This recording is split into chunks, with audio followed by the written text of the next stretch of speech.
नमस्ते बच्चों। Today we will study class 8 geography chapter 3 mineral and power resources.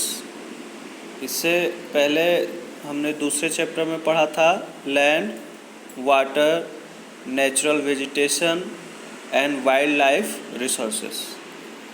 तो चलिए इस चैप्टर में हम लोग पावर रिसोर्सेस को देखेंगे, पावर एंड मिनरल। तो शुरुआत करते हैं। Kiri was visiting Sukanta in his native place near Dhanbad.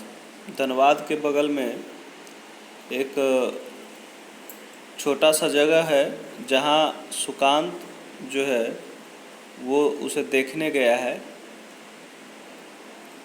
Kiri was amazed to see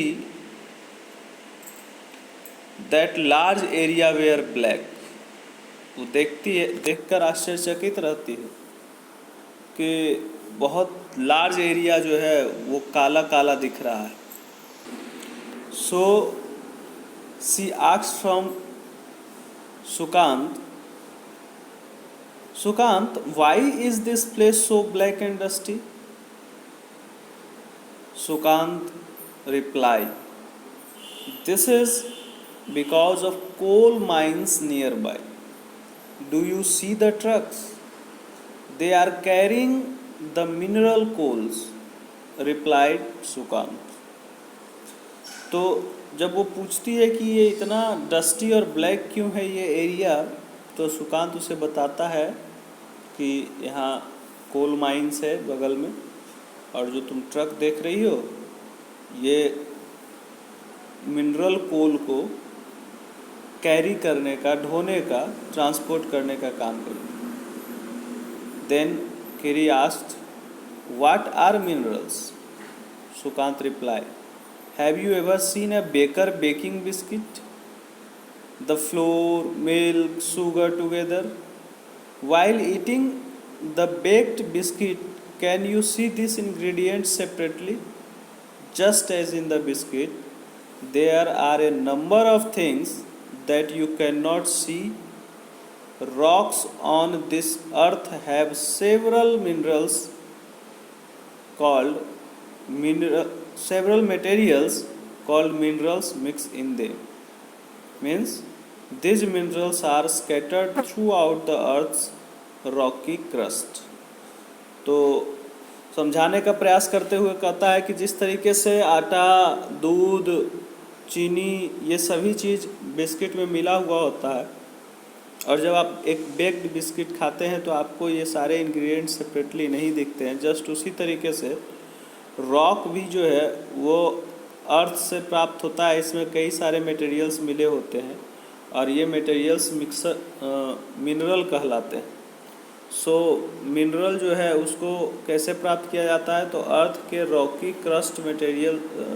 crust से अर्थ को मिनरल को प्राप्त किया जा सकता है। यानी कि मिनरल का फाइनल डिफाइन करने के लिए हम अगर लिखें तो लिखाएगा कि the naturally occurring substance that has a definite chemical composition is a mineral. यानी नेचुरली जो सब्सटेंस अकर करता है और इसमें कई केमिकल कंपोजिशन होते हैं जो डिफिनिट होते हैं, कितना क्या रहे, उसको मिनरल कहते हैं। So mineral are not evenly distributed over space, they are concentrated in a particular area और ए रॉक फॉर्मेशन। सभी जगह मिनरल नहीं मिलते, बल्कि ये कंसंट्रेटेड है किसी खास एरिया में या फिर रॉक फॉर्मेशन में। So some mineral are found in area which are not easily accessible such as the Arctic Ocean bed and Antarctica। तो कुछ ऐसे भी मिनरल्स हैं जिसको फाउंड करना काफ़ी आसान नहीं है, क्योंकि वो बहुत ही दुर्गम स्थल पे पाए जाते हैं। Minerals are formed in different type of geological environments under varying conditions. They are created by natural processes without any human interference. They can be identified on the basis of their physical property such as color, density, hardness, and chemical properties such as solubility. तो mineral जो है वो कई तरीके के geological environment से बनता है और उसके अलग अलग कंडीशंस होते हैं। They are created by natural process. Mineral जो है वो बिना किसी ह्यूमन इंटरफेरेंस के नेचुरल प्रोसेस से बनता है। And they can be identify, उसको पहचानने का तरीका क्या है, तो उसकी फिजिकल प्रॉपर्टी जैसे कि कलर, डेंसिटी, हार्डनेस है, या फिर उसकी केमिकल प्रॉपर्टीज यानी कि सॉल्युबिलिटी या इनसॉल्युबिलिटी है, उसके आधार पर उसको पहचाना जा सकता है। हम पेंसिल की बात करें तो do you know the salt in your food, यानी कि आप भोजन में जो नमक खाते हैं, और graphite in your pencil, pencil में जो ग्रेफाइट का यूज होता है, ये जो काला जिससे लिखाता है, ये दोनों क्या है, मिनरल है। Now come on types of mineral. Minerals कितने तरह के होते हैं। अब चूँकि हमने मिनरल का डेफिनेशन देखा कि ये रॉक में पाया जाता है जिसका एक डेफिनेट कंपोजिशन होता है। तो रॉक क्या होता है, तो a rock is an aggregate of one और more mineral but without definite composition of constituent of mineral. Rock forms which mineral are mined are known as ores.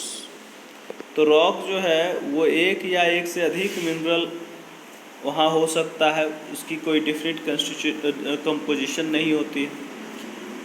और रॉक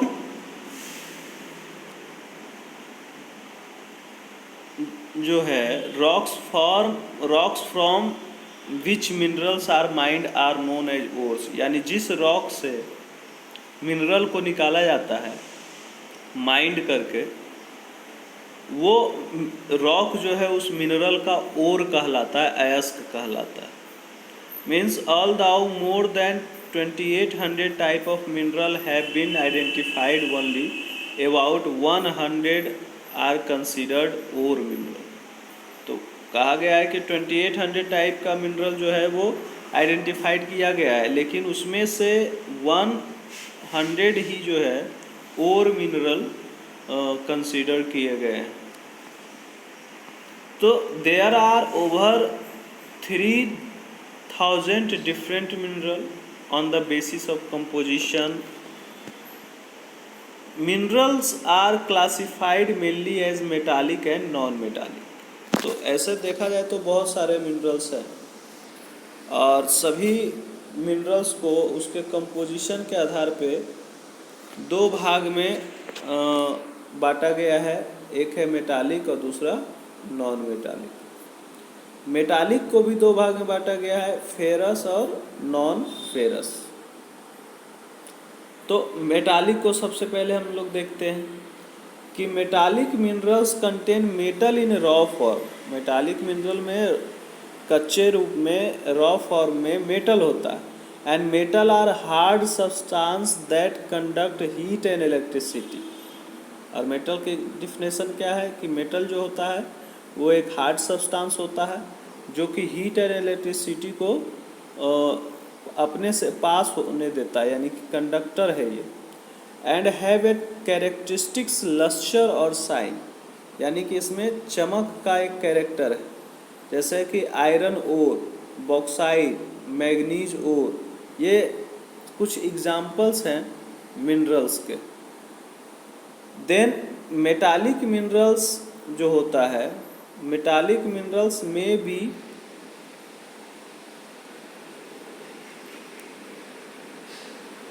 फेरस और नॉन फेरस, दो तरह का mineral होता है, ferrous और non ferrous metallic.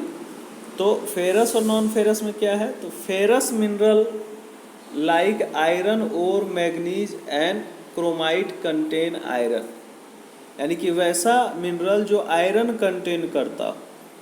Iron का ही एक नाम है फेरस, जो साइंटिफिक नेम हम जिसको कह सकते हैं। उसके अलावा नॉन फेरस का मतलब हो गया, जब फेरस का मतलब हो गया कि जो और जो है आयरन कंटेन करता हो वो फेरस कहलाएगा। दूसरी तरफ है कि वैसा मिनरल और non ferrous mineral does not contain iron but it may contain some other metal such as gold, silver, copper, lead. तो ये नॉन फेरस कहलाते हैं, जिसमें आयरन नहीं हो, दूसरे तरह का मेटल उसमें अवेलेबल हो। Then non metallic mineral, non metallic mineral means they do not contain metal, उसमें मेटल की मात्रा ही नहीं हो। मेटल में था फेरस और नॉन फेरस, यहाँ है नॉन मेटालिक यानी जिसमें मेटल ही ना हो। तो फिर क्या हो, तो जैसे कि limestone, mica, gypsum, these are the example of non-metallic mineral, and the minerals fuel like coal and petroleum are also non-metallic। Coal and petroleum को भी मिनरल का दर्जा मिला है जो कि एक नॉन मेटालिक मिनरल है। And this minerals can be extracted from rock by the some different method, that method is mining, drilling and quarrying। ये these are the methods by which we can extract minerals from the rock। तो extraction का भी यानी कि rock से और से mineral को प्राप्त करने का एक तरीका है, और वो तरीका है माइनिंग, ड्रिलिंग और क्वेरिंग। अब माइनिंग में भी दो तरह का है, ओपन कास्ट और सॉफ्ट माइनिंग। तो सबसे पहले चलिए माइनिंग से शुरू करते हैं कि the process of taking out minerals from rock worried under the earth surface. ज़मीन के अंदर जो मिनरल्स पड़ा हुआ है उसको खुदाई करके जब हम बाहर निकालते हैं, that process is called mining. And minerals that lies at shadow depth are taken out by removing the surface. और इसी माइनिंग के दौरान अगर ऊपर के सरफेस को हम पूरा ओपन कर देते हैं तो ये ओपन कास्ट माइनिंग हो जाता है। और दूसरा तरीका होता है कि जब हम काफ़ी नीचे तक एक होल बनाकर, डीप बोर बनाकर अंदर तक जाते हैं और अंदर से मिनरल्स को निकालते हैं, तब वो कहलाता है ओपन सॉफ्ट। यानी कि called shaft have to made to reach mineral deposit at great depth. तो deep bores called shaft have to made to reach mineral deposit that lie at the great depth. काफ़ी ज़्यादा ज़मीन के नीचे जब minerals हो तो उसके लिए एक डीप बोर बनाया जाता है, यानी सॉफ्ट बनाया जाता है, और सॉफ्ट के सहारे अंदर जाया जाता है। तो that is called soft mining.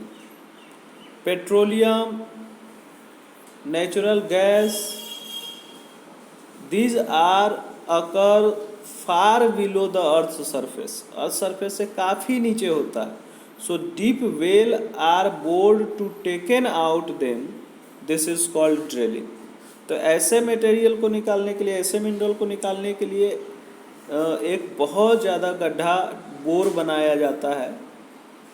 यानी कि जिस तरीके से पानी आप निकालते हैं नल में या फिर बोरवेल में, तो वैसे ही बोर बनाया जाता है। और इस बोर बनाने के प्रोसेस को हम लोग बोलते हैं drilling.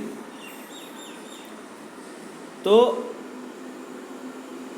Minerals that lies near the surface are simply dug out by the process known as quarrying. और जो तुरंत सरफेस के नीचे रहता है उसको सिंपली खोद कर बाहर निकाला जा सकता है, दैट इज कॉल्ड क्वेरिंग। तो mining, soft mining, open cast mining, drilling and quarrying, ये सारे चीज़ों को हमने एक एक करके देखा। Now distribution of mineral. Mineral का डिस्ट्रीब्यूशन भी काफ़ी अनइवन है। You can always tell if rock contain copper because then the rock looks blue in colour. जब आप ये देखेंगे कि कोई रॉक अगर उसमें कॉपर होगा तो वो ब्लू कलर का दिखेगा, और कोई रॉक उसमें अगर आयरन होगा तो वो काला दिखेगा या ब्राउन कलर का दिखेगा। तो mineral occur in different type of rock. Mineral जो है अलग अलग रॉक में पाया जाता है। And some are found in igneous rock, some in metamorphic rock and while other rock in sedimentary rock. तो 3 तरह का रॉक हमने पढ़ा भी है, इग्नियस, मेटामॉर्फिक और सेडिमेंट्री। तो अलग अलग रॉक में अलग अलग मिनरल पाए जाते हैं। जनरल मेटालिक मिनरल जो है वो इग्नियस और मेटामॉर्फिक रॉक में पाए जाते हैं। So the rock formation that form large plateau iron, जो मतलब लार्ज प्लेट्यू एरिया में पाया जाने वाला जो रॉक है, जो मिनरल रॉक या मेटामॉर्फिक रॉक कहलाते हैं, उसमें मेटालिक मिनरल पाए जाने की संभावना ज़्यादा होती है। Iron ore in north Sweden, copper nickel deposit in Ontario Canada, iron nickel chromium and platinum in South Africa. तो अलग अलग देश में ये दिया हुआ है कि कौन कौन चीज़ कहाँ पाया जाता है।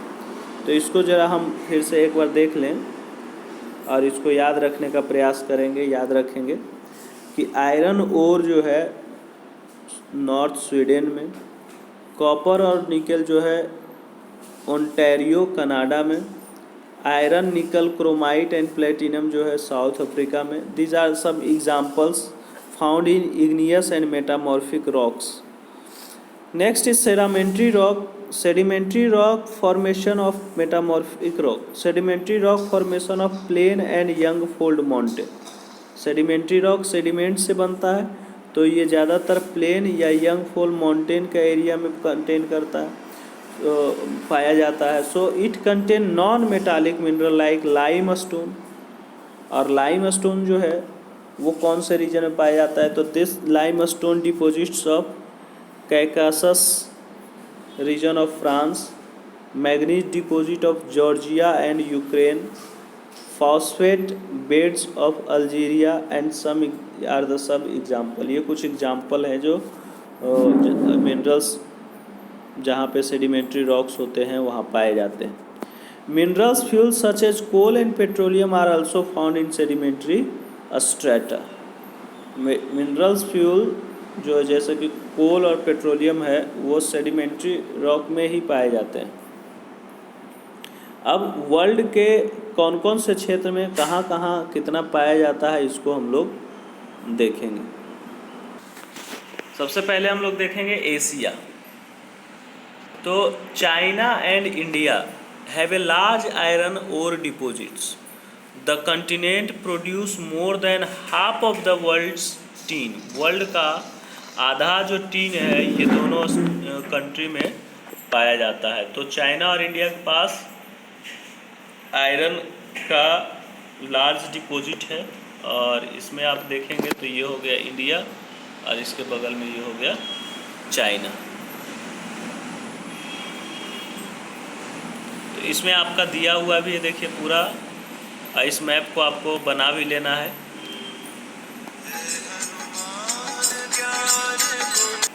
इसमें जो दिया गया है आयरन, कॉपर और बॉक्साइट का, यहाँ देखिए सिंबल बना हुआ है आयरन, कॉपर और बॉक्साइट का, और यही सिंबल से आपको पहचान लेना है कि कहाँ क्या पाया जाता है। तो इस मैप को आपको एक बार अलग अलग बना लेना है, आयरन का अलग, कॉपर का अलग।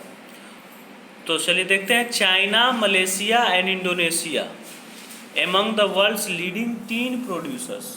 चाइना, मलेशिया और इंडोनेशिया है जो है वर्ल्ड का सबसे लीडिंग टीन का प्रोड्यूसर्स है।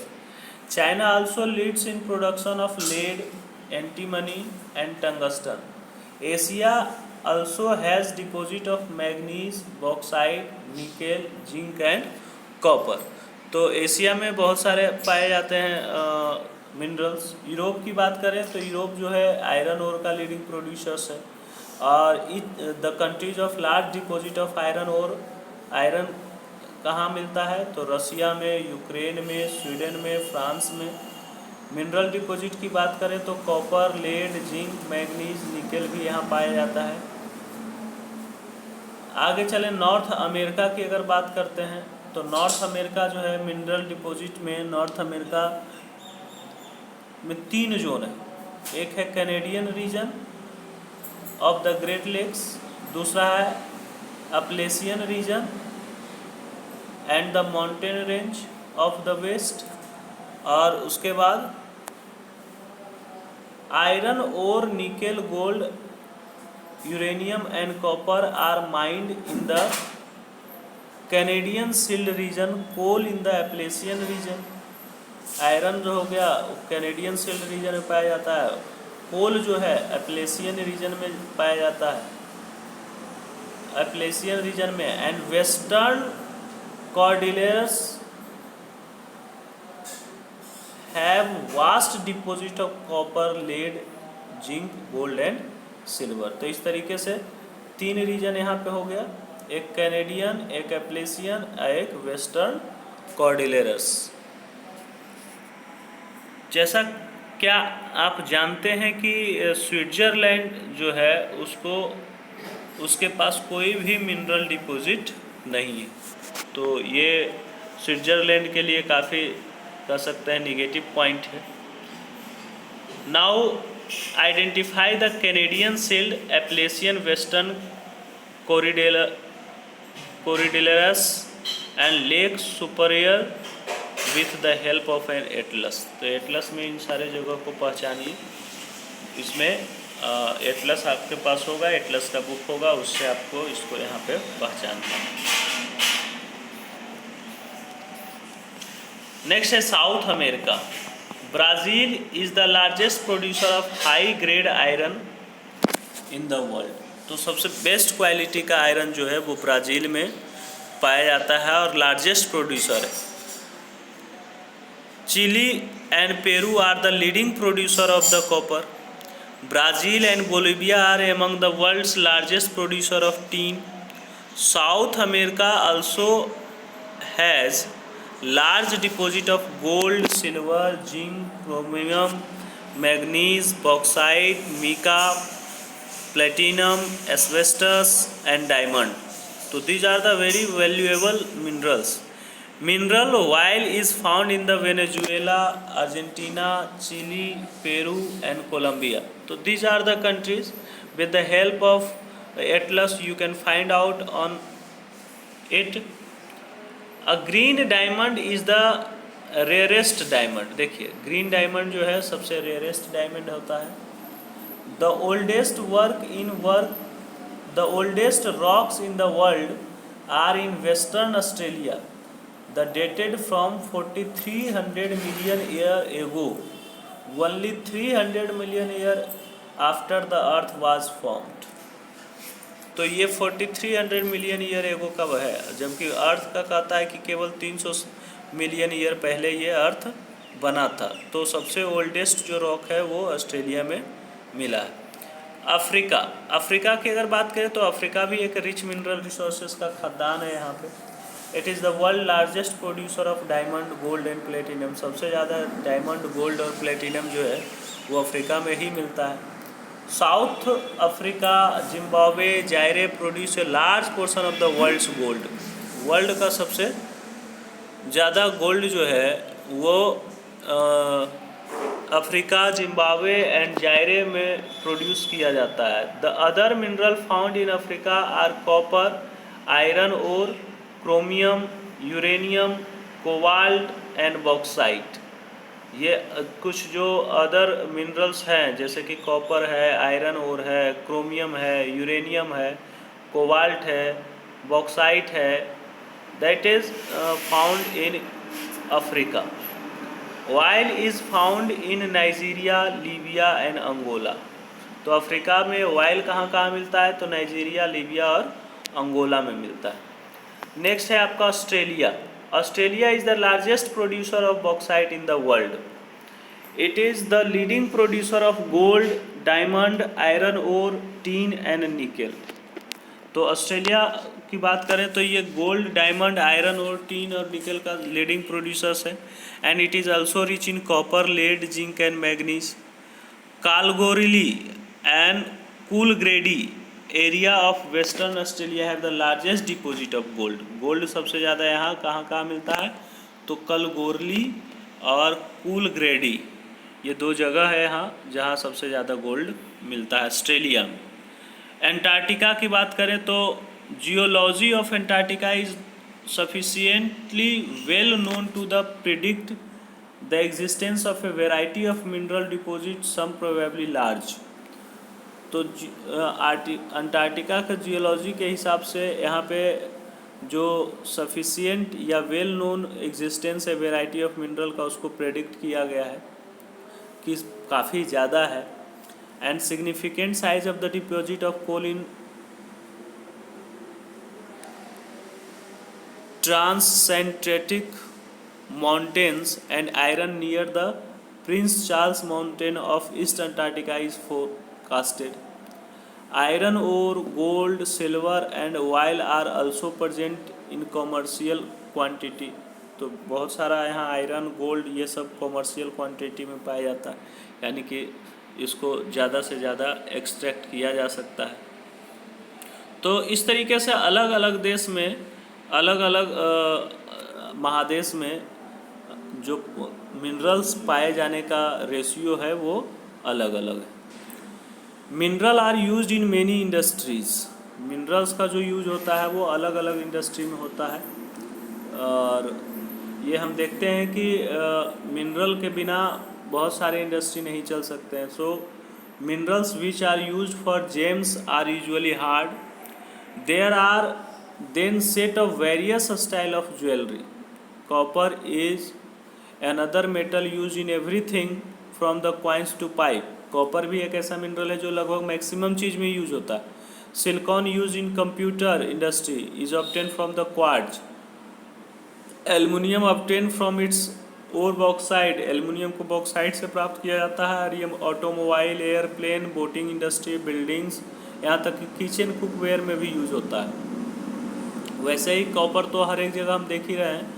कॉपर मेटल लगभग सब जगह कॉइन से लेकर पाइप तक यूज होता है। सिलिकॉन का कंप्यूटर में यूज होता है, जो कि क्वार्ट्ज से बनाया जाता है। तो आप एक लिस्ट बनाइए मिनरल का, और उसका कहाँ यूज होता है उसका भी लिस्ट बनाइए। नेक्स्ट है कंजर्वेशन ऑफ मिनरल। मिनरल अगर इतना इम्पोर्टेंट है तो इसका कंजर्वेशन भी ज़रूरी है, क्योंकि ये नॉन रिन्यूएबल रिसोर्सेस है। एक बार अगर इसको एक्सट्रैक्ट कर लिया तो फिर इसको दोबारा बनने में लाखों हज़ारों साल लग जाते हैं, हज़ारों लाखों साल लग जाते हैं। Thousands of year for the formation और concentration of minerals. So the rate of formation is much smaller than the rate of which the human consume this minerals. तो जिस तरीके से ह्यूमन बीइंग इसको कंज्यूम कर रहा है, तो कंज्यूम करने का रेट और इसके बनने का रेट वो काफ़ी डिफरेंट है। So it is necessary to reduce wastage in the process of mining. तो हम लोग को सबसे पहले चाहिए कि जो वेस्टेज होता है माइनिंग के दौरान, इसको रिड्यूस किया जाए, बहुत ज़रूरी है ये। एंड जो रिसाइकलिंग मेटल है, जिसको मेटल को बार बार रिसाइकल करके यूज किया जा सकता है, that is the another way which mineral resources can be conserve. तो उसको रिसाइकल करके बार बार यूज़ किया जाए, तो ये एक तरीका है कि उसको कंजर्व किया जा सकता है, बचाया जा सकता है। तो ये पूरा हमने पढ़ा कि मिनरल्स कहाँ पाया जाता, मिनरल क्या है, कहाँ पाया जाता है, कैसे उसका यूज़ करना है, और फिर उसको कंजर्व करना है। तो 3R, ट्रिपल आर पे हम लोग को चलना है। ट्रिपल आर क्या है? तो ट्रिपल आर है, पहला आर हो गया रीयूज, दूसरा आर हो गया रिसाइकल, और तीसरा आर हो गया रिड्यूस। तो 3R पे हम लोग को काम करना है, तभी हम लोग इस पे आगे बढ़ सकते हैं, इसको बचा कर रख सकते हैं और लंबे समय तक यूज कर सकते हैं। धन्यवाद। आगे हम लोग अगले वीडियो में पावर रिसोर्सेज पढ़ेंगे।